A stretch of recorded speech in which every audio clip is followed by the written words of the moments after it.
The wife of Kilmer Abrego Garcia says it is overwhelming to see her husband alive. And Maryland Senator Chris Van Hollen posting a picture of Abrego Garcia as the two met in El Salvador yesterday. ABC's Perry Russum is in Washington.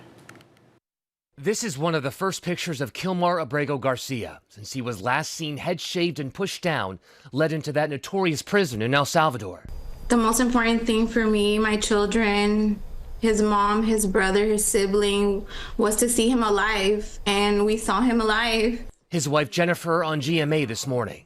And I keep him in my prayers to bring him back home. Abrego Garcia yesterday sitting down with Maryland Senator Chris Van Hollen, who flew to El Salvador demanding to meet with the man who was wrongfully deported from his state. We need to make sure that the court system works and due process works, because if you take it away for any individual, it's a very short road to taking it away for every American.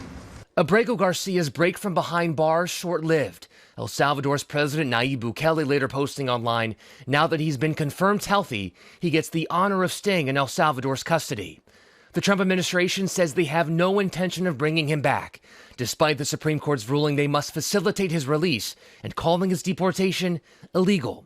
President Trump asked about the case yesterday. Well, I must tell you, I have to refer again to the lawyers. I'll have to do what they ask me to do. In 2019, a judge ordered Abrego Garcia must not be sent back to El Salvador, a country he fled from at the age of 16 after a local gang threatened to extort and kill his entire family.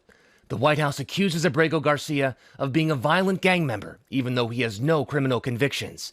A federal appeals court yesterday slamming the Trump administration, writing, "The government asserts that Abrego Garcia is a terrorist and a member of MS-13. Perhaps, but perhaps not. Regardless, he is still entitled to due process." I won't stop fighting until he returns home. Questions remain over what the prison conditions are like for Abrego Garcia and the other men who were deported from the U.S. without due process. Van Hollen says he'll be giving a full update when he returns to the U.S. this afternoon.